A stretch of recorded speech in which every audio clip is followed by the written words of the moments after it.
Hello guys, welcome to Learners Locker. Guys, आज की इस वीडियो में हम लोग कवर करने वाले हैं types of operating system.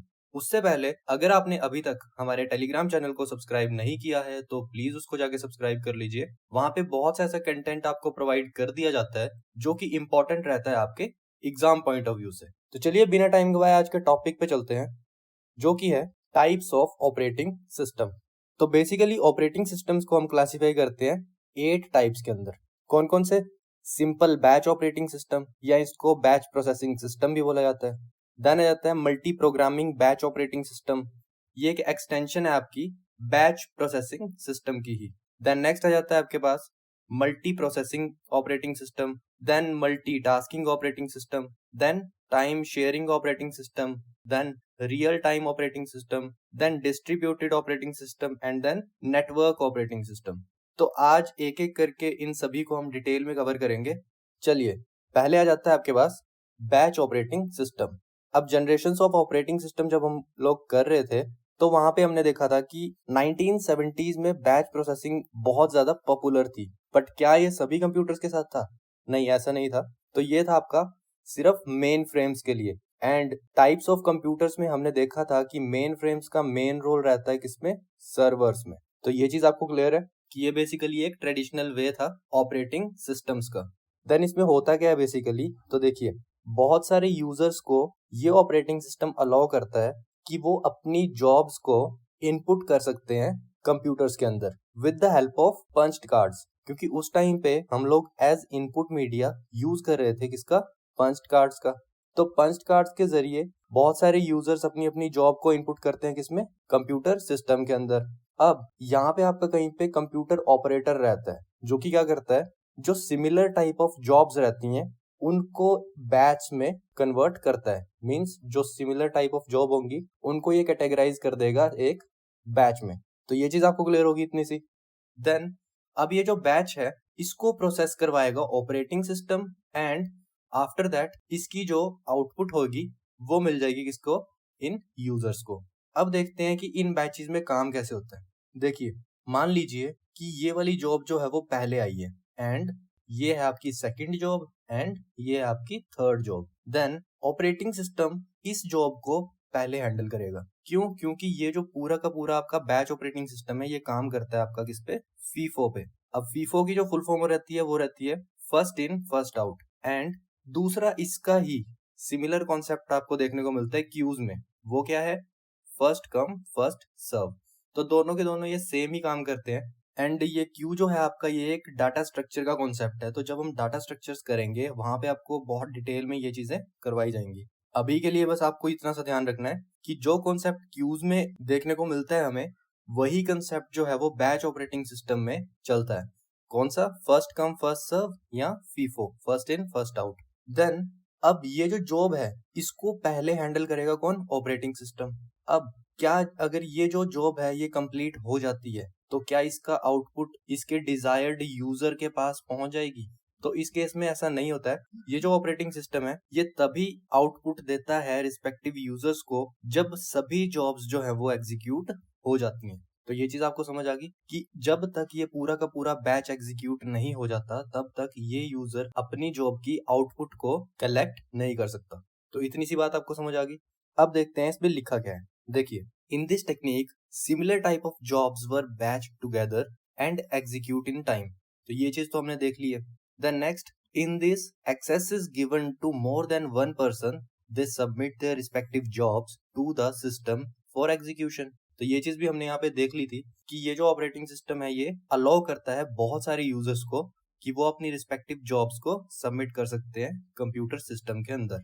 Then works on FIFO, ये चीज हमने देख ली। Then next is users in batch operating system do not interact with computer directly. अब यहाँ पे क्या होता है कि ये जो यूजर्स हैं ये डायरेक्टली आपके कंप्यूटर के साथ इंटरेक्ट नहीं करते हैं। तो ये चीजें आपको ध्यान में रखनी है। Then in this similar jobs were grouped by the computer operator. तो मैंने यहाँ पे आपको बताया ही था ये कि बहुत सारी जॉब्स जो है वो बहुत सारे यूजर्स इसमें सबमिट करते हैं, बट इसमें एक कंप्यूटर ऑपरेटर रहता है जिसका काम क्या है कि जो सिमिलर टाइप्स ऑफ जॉब्स हैं उनको ग्रुप करना है इसको एक बैच में, जिसको कि फर्दर प्रोसेस कौन करेगा? Operating system. अब कुछ एक प्रॉब्लम्स आ रही थी इसमें। वो क्या थी? Like starvation. अब स्टारवेशन में क्या था कि अब क्योंकि ये तो काम कर रहा है आपका फीफो पे, मीन्स ये आपकी पहली जॉब है एंड इसको वो पहले सर्व करेगा।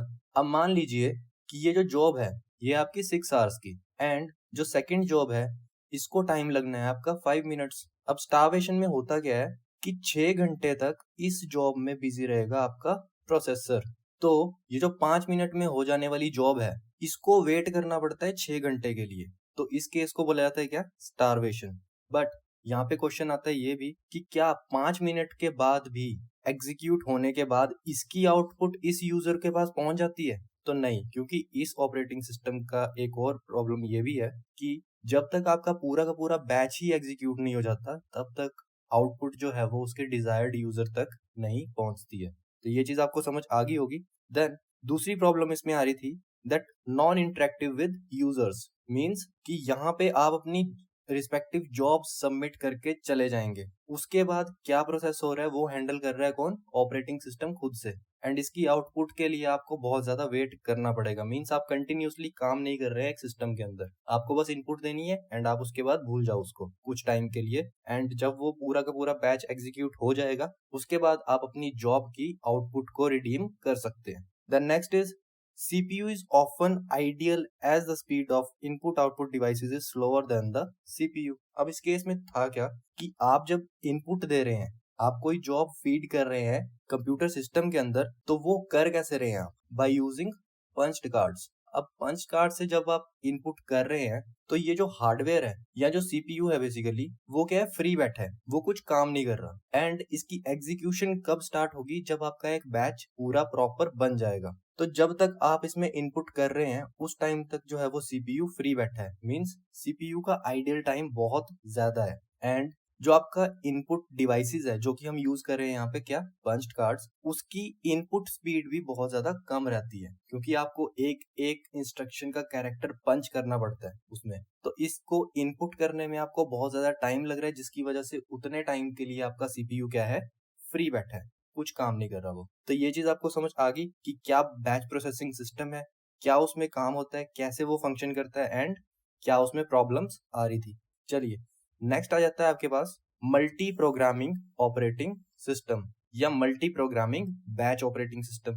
अब मल्टी प्रोग्रामिंग ऑपरेटिंग सिस्टम क्या था, basically extension of batch processing system. कि बेसिकली ये क्या है, एक एक्सटेंशन है आपकी बैच प्रोसेसिंग ऑपरेटिंग सिस्टम की ही। अब उसकी ड्रॉबैक्स को दूर करने के लिए हमने बनाया मल्टी प्रोग्रामिंग ऑपरेटिंग सिस्टम। अब उसकी मेन ड्रॉबैक क्या थी कि आपका सीपीयू जो है वो बहुत टाइम तक फ्री बैठा रहता है, मींस जब आप इनपुट कर रहे हैं उस टाइम पीरियड के लिए सीपीयू फ्री है। तो यहाँ पे क्या किया हमने, इस चीज को दूर करने के लिए ये ऑपरेटिंग सिस्टम बना दिया।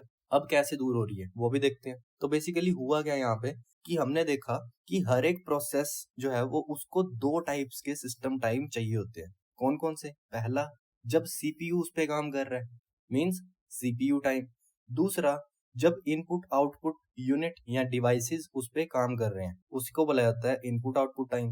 अब इस केस में होगा क्या, मान लीजिए ये प्रोग्राम ए है एंड इसको पहले हमने इंसर्ट किया, उसके बाद प्रोग्राम बी को इंसर्ट किया, देन प्रोग्राम सी को इंसर्ट किया। तो क्यू जो है वो इस डायरेक्शन में है, राइट। अब सीपीयू जो है वो पहले किसको एग्जीक्यूट करेगा, ऑब्वियसली प्रोग्राम ए को, क्योंकि क्या है क्यू में प्रोग्राम ए सबसे आगे है। अब मान लीजिए कि इस प्रोग्राम को फर्दर हमने राइट किया, मींस कुछ फर्दर इसमें अपडेशन की। अब जो टाइम इसमें अपडेशन करने में लग रहा है, और अपडेशन हम कर रहे हैं थ्रू इनपुट आउटपुट डिवाइसेस, अब जो टाइम इसको लग रहा है अपडेशन में, उतने टाइम में ये सीपीयू जो है वो अपना कंट्रोल स्विच कर दे रहा है किस पे, प्रोग्राम बी पे। अगर ये भी आपका राइटिंग में चला जाता है तो सीपीयू उस टाइम पीरियड के लिए शिफ्ट हो जाएगा किस पे, प्रोग्राम सी पे। अब इस केस में हुआ क्या कि सीपीयू जो बैच ऑपरेटिंग सिस्टम के केस में फ्री बैठा रहता था वो अब फ्री नहीं है, वो उस टाइम पीरियड में अपना कंट्रोल स्विच कर रहा है अदर प्रोग्राम्स में,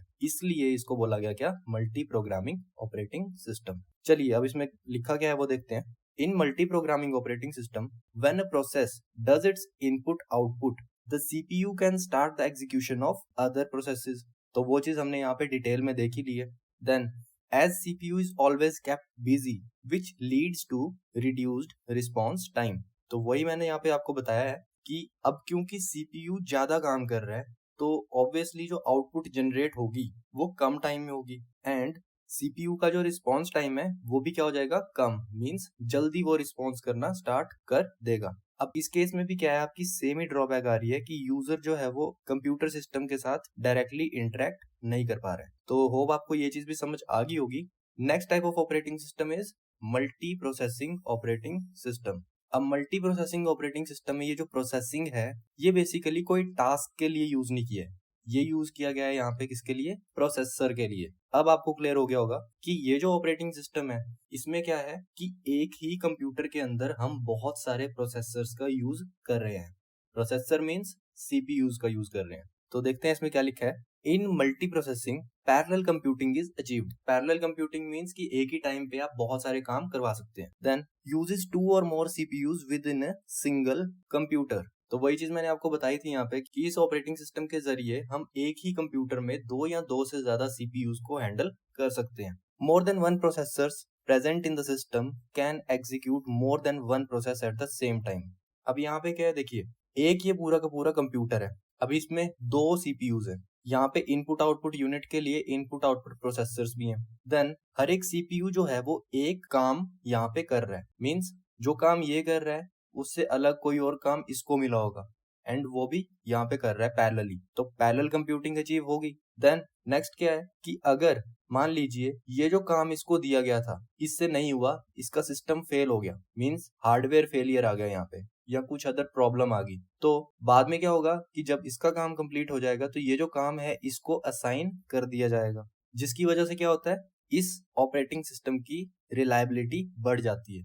मीन्स इसमें सिस्टम फेलियर नहीं होता, कि ऐसा नहीं है कि कोई भी टास्क अगर दी है तो वो अगर सिस्टम फेलियर हो जाता है तो वो टास्क जो है हमारी फुलफिल नहीं होगी, ऐसा नहीं है, क्योंकि बहुत सारे सीपीयूज का यूज कर रहे हैं हम इसमें, तो अगर एक सीपीयू वो काम नहीं कर पा रहा है तो वो काम दूसरा सीपीयू कर देगा। Then also in this more work can be done in less time. तो ऑब्वियसली जितने ज्यादा काम करने वाले लोग होंगे उतने कम समय में काम हो जाता है। तो अगर आपके पास 10 जॉब्स हैं या 10 प्रोसेसेस हैं और आपके सिस्टम के अंदर 10 सीपीयूज हैं, तो अगर आपने हर एक जॉब किसी एक सीपीयू को असाइन कर दी है तो वो ऑब्वियसली जल्दी काम कर देंगे एज कम्पेयर टू कि अगर वो 10 जॉब्स आपने बैच प्रोसेसिंग में डाल दी हैं। तो ये भी आपको समझ आ गया होगा। The next is it is more complex and sophisticated as it takes care of multiple CPU simultaneously. अब क्योंकि इसमें बहुत सारे सीपीयूज हम यूज कर रहे हैं साइमल्टेनियसली, तो इसका जो स्ट्रक्चर होता है वो बहुत ज्यादा कॉम्प्लेक्स होता है एंड सोफेस्टिकेटेड होता है।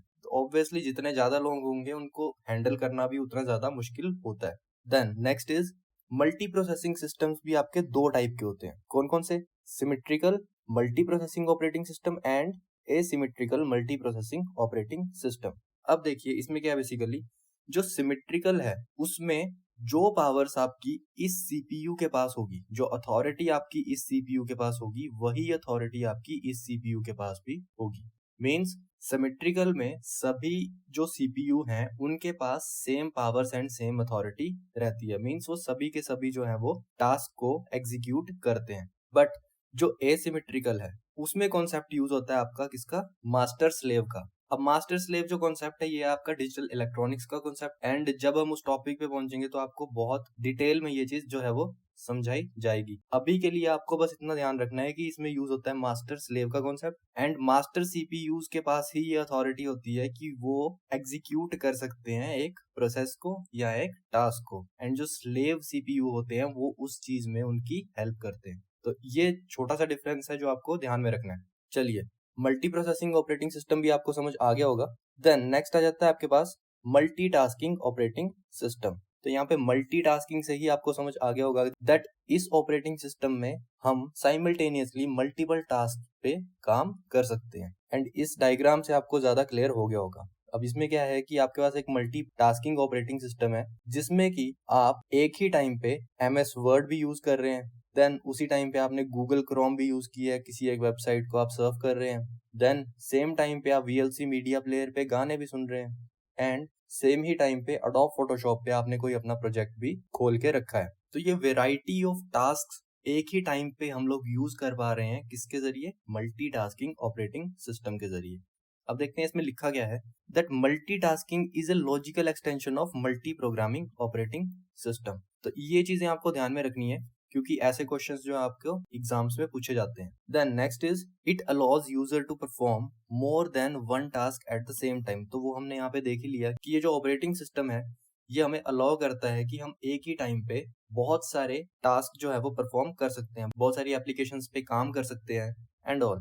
Then this operating system is more suitable for supporting multiple users simultaneously. अब इसमें क्या है कि ये ऑपरेटिंग सिस्टम जो है उसको ज्यादा सुटेबल माना जाता है कि बहुत सारे जो यूजर्स हैं उनको साइमल्टेनियसली ये हैंडल कर सकता है। The next is this type of operating system have well defined memory management. अब ये क्यों है? क्योंकि देखिए हर एक एप्लीकेशन जिसमें भी हम काम कर रहे हैं उसको कुछ पीस ऑफ मेमोरी जो है वो चाहिए होती है उसकी एग्जीक्यूशन के लिए। अब क्योंकि यहाँ पे ये ऑपरेटिंग सिस्टम हमें अलाउ करता है कि हम बहुत सारी एप्लीकेशंस या बहुत सारी टास्क्स को परफॉर्म कर सकते हैं एट द सेम टाइम, तो एट द सेम टाइम इसको मेमोरी को भी उसके अकॉर्डिंगली मैनेज करना पड़ेगा। तो इसमें क्या होता है? Well defined memory management. Then next is as CPU has to deal with multiple task processes at the same time so it generates more heat. अब देखिए यहाँ पे क्या है कि बेसिकली ऐसा मान लीजिए आप कि ये जो सीपीयू है ये एक पर्सन है। अब इस पर्सन के ऊपर बर्डन डाल दिया बहुत सारी टास्क का कि इसको ही एमएस वर्ड भी देखना है, इसको ही गूगल क्रोम भी देखना है, इसको वीएलसी मीडिया प्लेयर भी देखना है एंड अडोब फोटोशॉप भी देखना है इसको, एंड 10 तरह की और एप्लीकेशंस इस पर्सन को ही साइमल्टेनियसली एक ही टाइम पे हैंडल करनी है। तो ऑब्वियसली बात है कि ये जो पर्सन है वो इरिटेट हो जाएगा उन चीजों को हैंडल करने में। बेसिकली इसका दिमाग क्या हो जाएगा? गर्म, क्योंकि इतनी ज्यादा एप्लीकेशन को सेम टाइम पे हैंडल करना टफ हो जाता है एक पर्सन के लिए। वही सेम काम यहाँ पे सीपीयू कर रहा है तो सीपीयू के लिए भी ये चीज जो है वो टफ हो जा रही है। मींस सीपीयू अपनी पूरी की पूरी एनर्जी यूज कर रहा है किसके लिए? इन टास्क को मैनेज करने के लिए, जिसकी वजह से क्या है कि वो ज्यादा हीट जनरेट करता है। तो अगर आपको ये वाला ऑपरेटिंग सिस्टम यूज करना है तो सीपीयू के अंदर आपको कूलेंट्स या सीपीयू फैंस यूज करने पड़ते हैं उसको कूल डाउन करने के लिए। तो नॉर्मली जब भी आप कोई कंप्यूटर सिस्टम या कोई लैपटॉप ऑन करते हैं तो आपको एक साउंड सुनाई देती है, तो वो बेसिकली होती किसकी है? सीपीयू फैंस की। चलिए ये चीज भी आपको समझ आ गई होगी। अब देखिए मल्टीटास्किंग ऑपरेटिंग सिस्टम भी आपके दो टाइप के होते हैं। कौन कौन से? Primitive multitasking operating system and cooperative multitasking operating system. अब इसकी डिटेल में हम नहीं घुसेंगे, बस आपको एक छोटा सा डिफरेंस यहाँ पे ध्यान में रखना है कि प्रिमिटिव मल्टीटास्किंग ऑपरेटिंग सिस्टम में कॉन्टेक्स्ट स्विचिंग जो है वो अलाउड होती है। मींस एप्लीकेशंस के अंदर आप स्विच कर सकते हैं या आप नई एप्लीकेशन ओपन कर सकते हैं या दूसरी एप्लीकेशन कोई क्लोज कर सकते हैं। तो उसमें बेसिकली आप नई एप्लीकेशन के लिए सीपीयू को असाइन कर सकते हैं। तो ये होता है आपका कॉन्टेक्स्ट स्विचिंग, जो कि आप कर सकते हैं किसमें? प्रिमिटिव मल्टीटास्किंग ऑपरेटिंग सिस्टम में।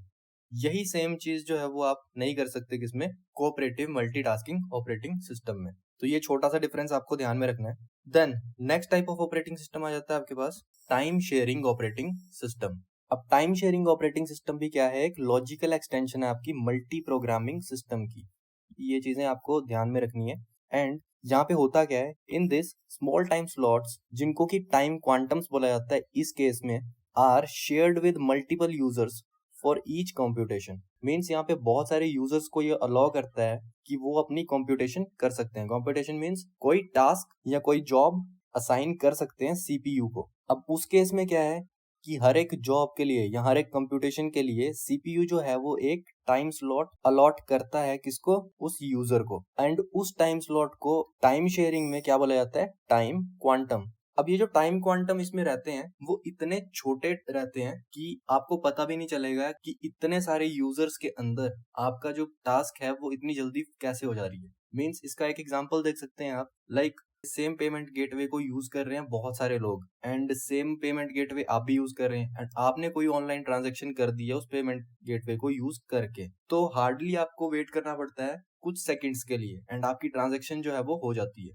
अब सेम टाइम पे बहुत सारे थाउजेंड्स और लैक्स ऑफ पर्सन्स ट्रांजैक्शंस कर रहे होंगे एंड उनको भी कितना वेट करना पड़ रहा है? हार्डली कुछ सेकंड्स के लिए। तो ये है आपका क्या? Time quantum slots. तो ये चीज आपको समझ आ गई होगी। Then it allows multiple users located at various terminals to use a particular computer system. तो वही चीज मैंने आपको यहाँ पे बताई है कि बहुत सारे यूजर्स को ये अलाउ करता है कि एक पर्टिकुलर कंप्यूटर सिस्टम को वो यूज कर सकते हैं। Then multi programming operating system में हमने एक चीज देखी थी कि उसका मेन रोल क्या था कि सीपीयू के आइडल टाइम को कम करना, कि जो सीपीयू फ्री बैठा रहता है इनपुट आउटपुट के टाइम पे उसको बेसिकली बिजी रखना उस टाइम पे भी। देन इस केस में टाइम शेयरिंग का मेन ऑब्जेक्टिव क्या था कि मिनिमाइज कर सकें सीपीयू के रिस्पॉन्स टाइम को। तो ये चीजें आपको ध्यान में रखनी है। Then it also reduces the CPU idle time and duplication of software. अब क्योंकि ये एक नेटवर्क है, अब नेटवर्क में क्या होता है कि जो आपका मेन सर्वर है या जो मेन कंप्यूटर है जिसको कि सर्वर भी बोला जाता है, वहां पे जो भी रिसोर्सेज अवेलेबल हैं वो सारे के सारे यूज कर सकते हैं ये लोग जो भी उस नेटवर्क के साथ कनेक्टेड है। तो यहाँ पे डुप्लीकेशन ऑफ सॉफ्टवेयर का तो सवाल ही पैदा नहीं होता, क्योंकि एक ही कंप्यूटर में आपका सॉफ्टवेयर होगा एंड उसी को यूज कर रहे हैं ये सारे लोग। एंड इसने रिड्यूस कर दिया सीपीयू का आइडियल टाइम भी। वो कैसे? अगर सीपीयू जो है वो इस यूजर 4 को हैंडल कर रहा है, कुछ टाइम क्वांटम इसने अलॉट कर दिया इस यूजर को, अब उसके बाद ये जंप कर जाएगा मान लीजिए इस पे, क्योंकि नेक्स्ट जो इंस्ट्रक्शंस थी वो किसकी थी? यूजर 6 की। तो इसमें बेसिकली सीपीयू का आइडल टाइम रिड्यूस हो रहा है। क्यों? क्योंकि सीपीयू जो है वो वेट नहीं कर रहा कि इसकी जॉब कब कंप्लीट होगी एंड उसके बाद ये शिफ्ट करेगा नेक्स्ट पे, ये इंस्टेंटली जंप कर जाता है टाइम क्वांटम के अकॉर्डिंग। तो ये चीज भी आपको समझ आ गई होगी।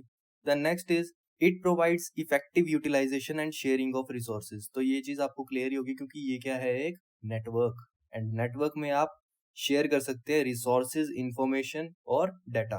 देन अब क्योंकि नेटवर्क है तो security and privacy of a user यहाँ पे एक बहुत बड़ी प्रॉब्लम आ जाती है। क्यों? क्योंकि इसके अंदर अगर इस यूजर का एक कुछ डाटा पड़ा है तो उसको एक्सेस करने की एबिलिटी इस यूजर के पास भी आ जाती है, क्योंकि सेम ही कंप्यूटर दोनों यूज कर रहे हैं। तो सिक्योरिटी एंड प्राइवेसी जो है वो यहाँ पे एक बड़ी प्रॉब्लम थी।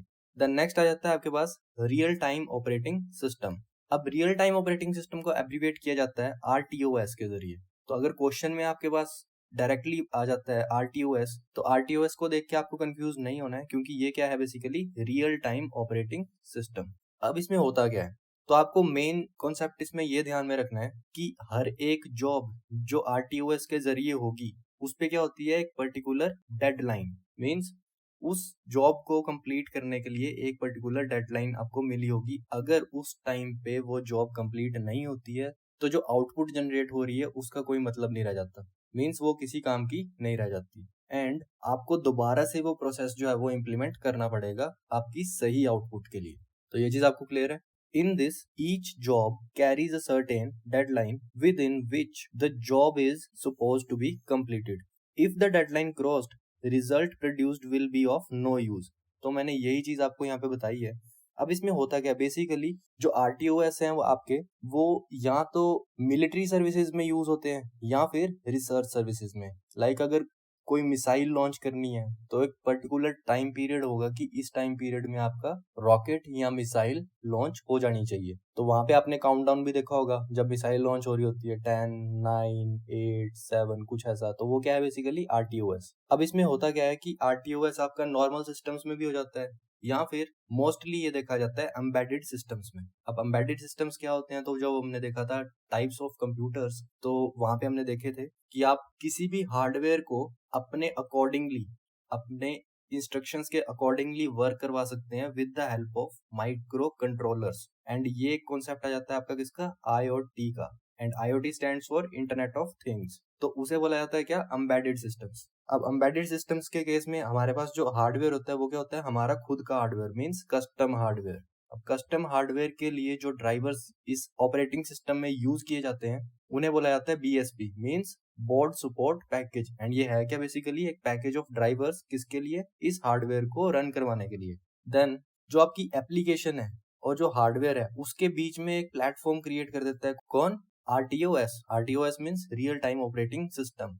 अब जो एप्लीकेशन आपकी यहाँ पे लोड हो रही है वो बेसिकली एक डेडलाइन के साथ लोड होगी। मीन्स एक टाइम पीरियड वहां पे चला होगा, उसके अंदर अंदर ही वो काम जो है वो पूरा होना चाहिए। एंड अगर नहीं होता है तो जो आउटपुट जनरेट होगी उसका कोई मतलब नहीं रह जाता एंड आपको दोबारा से वो प्रोसेस जो है वो इम्प्लीमेंट करना पड़ता है। इसका सबसे अच्छा एग्जांपल आप देख सकते हैं कि अगर आप कोई ऑनलाइन ट्रांजैक्शन करते हैं एंड आपके पास क्या आता है? एक ओटीपी, वन टाइम पासवर्ड। तो उसको एंटर करने के लिए आपको डेडलाइन दी जाती है वहां पे 5 मिनट्स। अगर 5 मिनट्स के अंदर आप उसको एंटर नहीं करते हैं वहां पे तो वो क्या हो जाता है? इनवैलिड। मीन्स आपको दोबारा से ओटीपी जनरेट करना पड़ेगा एंड जो नया ओटीपी आएगा आपको वो उसमें इनपुट करना पड़ेगा, जिससे कि आपकी फर्दर ट्रांजैक्शन जो है वो आगे चलती है। चलिए, ये चीज तो आपको समझ आ गई होगी। देन आरटीओएस भी आपके पास दो टाइप्स के होते हैं। कौन कौन से? Hard RTOS and soft RTOS. अब इसमें भी आपको डिटेल में नहीं घुसना है, जो मेन बेसिक डिफरेंस है इनमें वो आपको पता होना चाहिए। वो क्या है कि जो हार्ड आरटीओएस है उसमें अगर आपका एप्लीकेशन डेडलाइन क्रॉस हो जाती है तो आपका पूरा का पूरा सिस्टम जो है वो फेल हो जाता है। जबकि सॉफ्ट आरटीओएस में क्या है कि अगर आपका एप्लीकेशन डेडलाइन जो है वो क्रॉस हो जाती है तो आपका पूरा कंप्लीट सिस्टम जो है वो फेल नहीं होता है। तो ये चीज आपको ध्यान में रखनी है। Then next type of operating system is network operating system. अब नेटवर्क ऑपरेटिंग सिस्टम क्या है? बेसिकली एक network that runs on a server.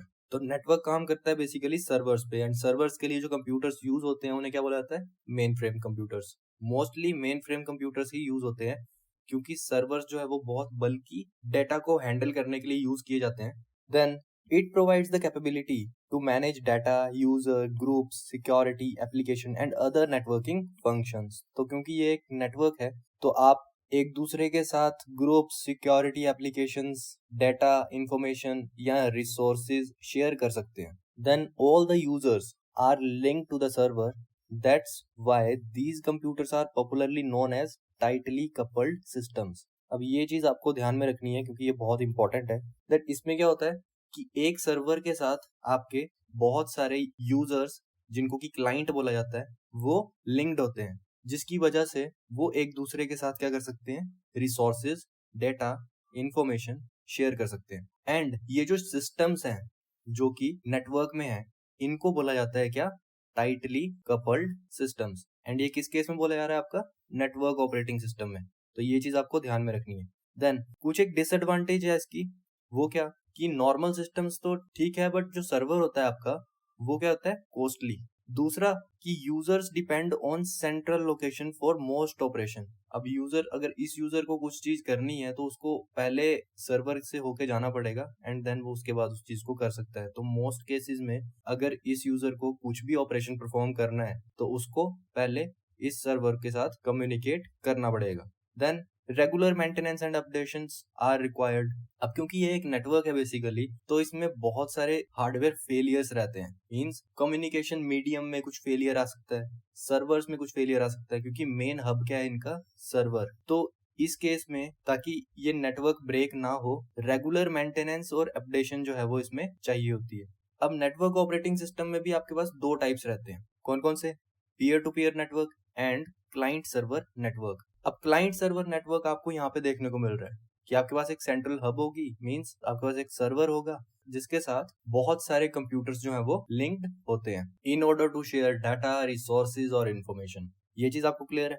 Peer to peer में क्या होता है कि ये जो आपके पास मेन सेंट्रल हब है ये नहीं होती, और मैश टोपोलॉजी की तरह हर एक कंप्यूटर जो है आपका वो लिंक्ड होता है किसके साथ? Every other computers. एंड इसको ज्यादा बेटर माना जाता है। क्यों? क्योंकि इसमें कम्युनिकेशन जो है वो फास्ट रहता है। इसमें आपके पास बहुत सारे पाथ रहते हैं कि इस कंप्यूटर को इस कंप्यूटर के साथ कम्युनिकेट करना है तो वो डायरेक्टली इस मीडियम का यूज करके कर सकता है। बट अगर ये रूट बिजी है तो वो इस रूट के जरिए भी कर सकता है, अगर ये भी बिजी है तो वो इस रूट के जरिए भी कर सकता है। तो ये चीज आपको समझ आ गई होगी कि क्यों बेटर है ये। चलिए, next type of operating system आ जाता है आपके पास डिस्ट्रीब्यूटेड ऑपरेटिंग सिस्टम। अब डिस्ट्रीब्यूटेड ऑपरेटिंग सिस्टम को नेटवर्क ऑफ नेटवर्क्स भी बोला जाता है। क्यों बोला जाता है? क्योंकि बहुत सारे नेटवर्क्स जो हैं वो एक सेंट्रल हब से जुड़े होते हैं, जिसकी वजह से बहुत बड़ा एक नेटवर्क बनता है जिसमें बहुत सारे नेटवर्क्स जो हैं वो कम्युनिकेट कर सकते हैं। अब डिस्ट्रीब्यूटेड ऑपरेटिंग सिस्टम इंस्टॉल आपका ना केवल मेन सेंट्रल हब में होगा, बल्कि जो छोटे छोटे नेटवर्क्स हैं उनकी सेंट्रल हब में भी इसका एक पार्ट जो है वो इंस्टॉल करना पड़ता है ताकि ये कम्युनिकेट कर सके। ये चीज आपकी क्लियर है? अब इस केस में होता क्या है कि वेरियस नेटवर्क सिस्टम जिनकी क्या है? एक separate CPU and separate memory, उनको इंटरकनेक्ट किया जाता है each other in order to share data. तो वही चीज मैंने आपको यहाँ पे बताई थी। देन अब ये थोड़ा इंपॉर्टेंट कॉन्सेप्ट है कि ये जो डिस्ट्रीब्यूटेड ऑपरेटिंग सिस्टम में जो कंप्यूटर्स लिंक्ड होते हैं उन कंप्यूटर्स को यहाँ पे बोला जाता है लूजली कपल्ड सिस्टम या डिस्ट्रीब्यूटेड सिस्टम्स। तो ये चीजें आपको ध्यान में रखनी है। Then this type of operating system is much more complex, large and sophisticated than network system.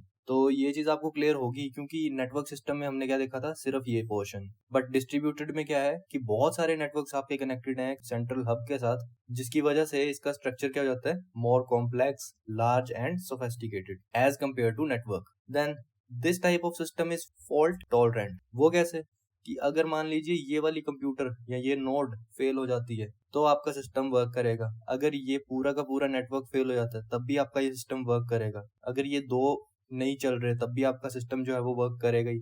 But इसमें फेल कैसे होगा सिस्टम, अगर आपकी ये पूरी की पूरी सेंट्रल हब ही फेल हो जाती है। तो ये basically network and distributed operating system जो है वो एक नेटवर्क का पार्ट है। तो जब हम नेटवर्किंग पे पहुंचेंगे तो इस चीज को हम बहुत ज्यादा डिटेल में करने वाले हैं। अभी हमें टॉपिक से भटकना नहीं है, इसलिए आपको थोड़ा यहाँ पे सिंप्लीफाइड वे में करवाया जा रहा है। द नेक्स्ट इज, अब क्योंकि क्या है ये एक नेटवर्क ऑफ नेटवर्क्स, इसलिए बहुत सारे नेटवर्क प्रोटोकॉल्स जो है वो इसको फॉलो करने पड़ते हैं, जो कि इसको और ज्यादा कॉम्प्लेक्स एंड सोफिस्टिकेटेड बना देता है। तो ये थे कुछ 8 टाइप के operating system. And next video में हम लोग ऑपरेटिंग सिस्टम की एप्लीकेशंस देखने वाले हैं कि वो क्या क्या काम करते हैं हमारे कंप्यूटर सिस्टम के अंदर। एंड अगर आपकी कोई क्वेरी है इस टॉपिक से रिलेटेड तो आप हमारे कमेंट सेक्शन में उसको जरूर पूछिए, हम लोग डेफिनेटली उस चीज को रिजॉल्व करने की कोशिश करेंगे। एंड गाइज, अगर आपको वीडियोस पसंद आ रही हैं तो प्लीज वीडियोस को लाइक कीजिए, चैनल को सब्सक्राइब कीजिए एंड शेयर कीजिए अपने फ्रेंड्स के साथ, ताकि उन तक भी ये इन्फॉर्मेशन पहुंच सके। चलिए मिलते हैं अपने नेक्स्ट वीडियो में, तब तक के लिए थैंक यू।